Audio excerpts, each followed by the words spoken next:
नमस्कार मैत्रिणींनो, आपल्या अक्षरा फॅशन या चॅनलवरती तुमचं मनापासून स्वागत आहे. तर बघा मैत्रिणींनो, आज आपण काय बघणार आहे तर कॅनव्हास वापरून कॉलर कशी तयार करायची आणि ती कुठे जोडायची शोल्डरवरती, तर ते मी तुम्हाला आजच्या व्हिडिओमध्ये सांगणार आहे. तर बघू शकता मी काय केलेलं आहे, बॅक पार्ट आणि फ्रंट पार्ट रेडी करून घेतलेला आहे, शोल्डर जॉईंट करून घेतलेला आहे. आता शोल्डरचा मध्य काढलेला आहे आणि त्याच्यावरती एक छोटासा कट मारून घेतलेला आहे. तर इथं आपल्याला कॉलर कशी तयार करायची त्यासाठी तुम्हाला हा शोल्डर दाखवलेला आहे. तर बघा, ह्या मध्यापासून आपल्याला टेप ठेवायचा 1 इंचापासून आणि आपल्याला जिथपर्यंत कॉलर पाहिजे आपली तिथपर्यंत मोजून घ्यायचे. तर आपली कॉलर जी आहे ती 6.5 इंच भरली आणि आपण आता काय करायचं, दोन्ही बाजूची कॉलर मिळून 13 इंच होते. तर हे असं कॉलरचं कॅनव्हास घेतलेलं आहे. 14 इंचाचं कॅनव्हास घ्यायचं आहे आपल्याला आणि कॉलरला आकार द्यायचा आहे. तर हे कॉलर कॅनव्हास जे आहे तुम्हाला शिलाईच्या दुकानामध्ये जिथं आपलं शिलाईचं साहित्य मिळतं तिथं मिळून जातं. 3 रुपये मीटर किंवा 5 रुपये मीटर. तर बघा कॉलरला कसा आकार दिलेला आहे. तर अशा गोल साईडच्या बाजूने थोडासा गोल आकार द्यायचा आहे आणि वरच्या बाजूने थोडंसं हळूहळू कट करायचं आहे. तुम्हाला ज्या साईजमध्ये कॉलर पाहिजे, कुणाला लहान हवे असते, कुणाला मोठे हवे असते, तर त्या साईजमध्ये तुम्हाला तो आकार द्यायचा आहे. आता ही कॉलर जी आहे आपली 13 इंच भरती का बघायची. बरोबर 13 इंच भरली पाहिजे आपली कॉलर.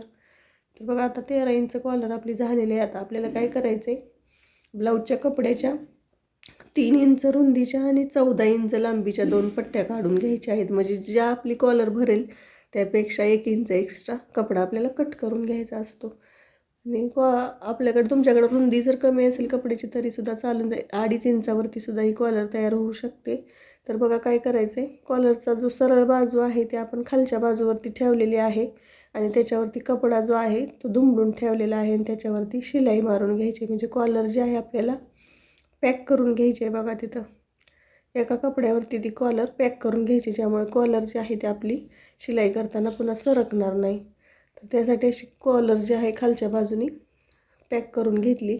दोन्ही बाजूला अर्धा इंच कपडा एक्स्ट्रा सोडलेला आहे कॉलरच्या साईडला, त्यामुळे तिथं आपल्याला शिलाई मारून घ्यायची. आता काय केले, दुसरी पट्टी जी होती आपली कपड्याची ती जिथं आपण कॉलरचा सरळ बाजू ठेवली होती तिथं ठेवलेली आहे आणि खाली अर्धा इंच कपडा सोडलेला आहे आणि कॉलरच्या साईडने आपल्याला शिलाई मारून घ्यायची. कॅनव्हास जे आहे त्याच्या अगदी चिटकून शिलाई घ्यायची, फक्त कॅनव्हासवरती शिलाई आपल्याला घालवायची नाही. आता काय करायचे, छोटे छोटे कट मारायचे, ज्यामुळे आपल्या कॅनव्हासला पण आणि कॉलरला पण आकार जो आहे तो आपला व्यवस्थित येणार आहे.